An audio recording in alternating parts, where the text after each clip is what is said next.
Monday शाम को जब मिसेस यादव को उनके बेटे जुगल के बोर्डिंग स्कूल से फोन आया तो उन्हें नहीं पता था कि उस दिन के बाद से उनकी जिंदगी हमेशा के लिए बदल जाएगी।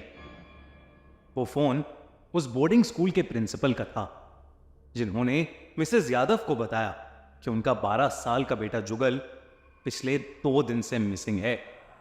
जुगल के पेरेंट्स ये खबर सुनते ही सीधा जुगल के बोर्डिंग स्कूल पहुंच गए। स्कूल प्रिंसिपल ने उन्हें बताया कि फ्राइडे रात को जुगल स्कूल की बाउंड्री वॉल जंप करके बाहर फॉरेस्ट एरिया में चला गया था और वो तब से मिसिंग है। प्रिंसिपल ने कहा कि पुलिस ने पूरा स्कूल, हॉस्टल और सारा फॉरेस्ट एरिया देखा, लेकिन जुगल कहीं नहीं मिल रहा।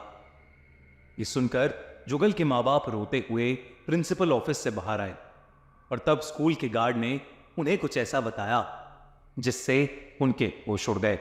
उसने कहा कि जिस इलाके में वो बोर्डिंग स्कूल बना है, पहले वहां एक शमशान घाट था और अब माना जाता है कि वो इलाका हॉन्टेड है और अब वहां कई आत्माएं भटकती हैं। उस गार्ड ने कहा कि हो ना हो जुगल को उसी में से एक आत्मा ने अपना शिकार बना लिया है। उसके मॉम डैड को उस गार्ड की बात पर बिल्कुल भी यकीन नहीं हुआ। उन लोगों ने और भी बहुत से teachers, school staff, police officer सबसे बात की, लेकिन किसी से भी कुछ पता नहीं चल पा रहा था। उस रात जुगल के मॉम डैड उसके बॉयज हॉस्टल के रूम में ही रुक गए। मिसेस यादव बाहर निकलकर 1-2 लड़कों से जुगल के बारे में पूछने लगी और तब उन्हें एक लड़के ने बताया कि जुगल हमेशा अकेला अकेला ही रहता था। जुगल का उस स्कूल में कोई दोस्त नहीं था।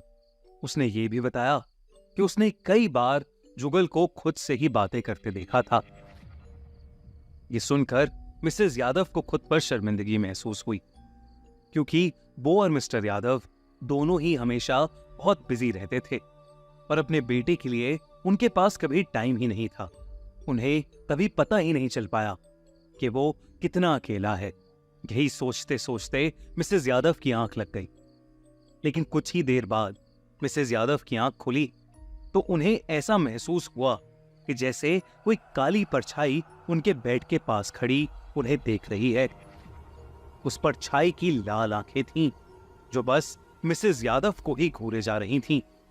वो परछाई उनकी तरफ आगे बढ़ी और अचानक मिसेस यादव की चीख निकल गई। उस चीख से उनके हस्बैंड उठ गए और उन्होंने कमरे की लाइट जला दी। जैसे ही कमरे की लाइट जली, वो परछाई कहीं गायब हो गई।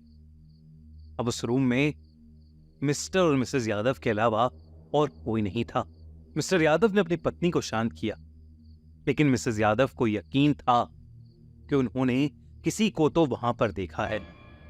मिसेस यादव ने फिर से सोने की कोशिश की, लेकिन उन्हें नींद ही नहीं आ रही थी। उन्हें अब डर लगने लगा था कि कहीं उस स्कूल में वाकई कोई आत्मा तो नहीं भटक रही जिसने उनसे उनके जुगल को छीन लिया। तभी उन्हें ऐसा लगा कि जैसे उस रूम में रखी अलमारी अपने आप खुल गई हो। मिसेस यादव उस अलमारी के पास गईं और उसमें उन्हें जुगल का लिखा हुआ एक लेटर मिला। मिसेस यादव रूम में रखी स्टडी टेबल पर उस लेटर को पढ़ ले। वो लेटर एक कंप्लेंट लेटर था जिसे जुगल ने स्कूल प्रिंसिपल को एड्रेस किया हुआ था। उस लेटर में जुगल ने लिखा था कि कुछ सीनियर्स काफी टाइम से उसे परेशान कर रहे हैं। उन सीनियर्स में से एक प्रणव भी था, जो कि प्रिंसिपल का बेटा था। एक बार उसने और उसके साथियों ने पूरे बॉयज हॉस्टल के सामने जुगल के कपड़े उतरवाकर उससे डांस करवाया था। तब से जुगल उनसे बहुत डरता था और वो जुगल को हमेशा सताते रहते थे। जुगल का लेटर पढ़कर जुगल की मां का रोना निकल गया। उन्होंने तय किया कि वो सुबह होते ही प्रिंसिपल और उसके बेटे प्रणव के खिलाफ पुलिस को कंप्लेंट करेंगी। प्रिंसिपल का बेटा प्रणव भी उस रात वॉशरूम जाने के लिए उठा था। वो वॉशरूम जा रहा था तो उसे अपने पीछे किसी के कदमों की आवाज आई, लेकिन उस पूरे कॉरिडोर में कोई नहीं था। वो वॉशरूम पहुंचा तो वो कदमों की आवाज भी बंद हो गई। जब वो अपने हाथ धो रहा था तो अचानक वॉशरूम में लगे शीशे में उसे जुगल दिखा, जो उसके देखते ही गायब हो गया। प्रणव को लगा कि वो शायद उसका वहम होगा, लेकिन वो जैसे ही मुड़ा, उसके सामने जुगल खड़ा था। अचानक से जुगल का चेहरा बदल गया। उसका पूरा चेहरा धीरे धीरे नीला पड़ने लगा, आंखें लाल हो गईं और उसके पूरे शरीर पर चोटें ही चोटें थीं। जुगल का वो प्रणव के रोंगटे खड़े हो गए। अचानक प्रणव हवा में उड़ने लगा और पीछे कांच के शीशे में जा गिरा। प्रणव ने अपनी आंखें बंद कर ली और जोर जोर से चीखने लगा। जब उसकी आंखें खुली तो उसके आसपास भीड़ इकट्ठा हो गई थी। उस भीड़ में जुगल के पेरेंट्स भी थे। उन्हें देखते ही प्रणव ने उनसे माफी मांगी। प्रणव ने उन्हें बताया कि जुगल कहीं गायब नहीं हुआ है, बल्कि प्रणव और उसके दोस्तों ने मिलकर अनजाने में जुगल की जान ले ली। उसने बताया कि उस रात उन लोगों ने ड्रग्स लिए हुए थे और उसी के नशे में वो जुगल को तंग कर रहे थे। जुगल उनसे डर के स्कूल बाउंड्री वॉल जंप करके फॉरेस्ट एरिया की तरफ भागा और वो लोग भी उसके पीछे पीछे चले गए। वो जुगल के उनसे भागने से चिढ़ गए और गुस्से में उन्होंने क्रिकेट बैट्स और हॉकी स्टिक्स से उसे मार डाला।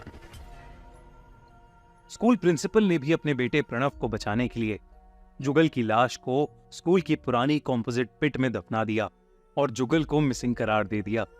प्रणव के कन्फेशन के बाद उसको, उसके दोस्तों और स्कूल के प्रिंसिपल को पॉस्को एक्ट के तहत अरेस्ट कर लिया गया। लेकिन उस दिन के बाद से मिस्टर और मिसेस यादव की जिंदगी तबाह हो गई है। उन्होंने अपने इकलौते बेटे को हमेशा हमेशा के लिए खो दिया था।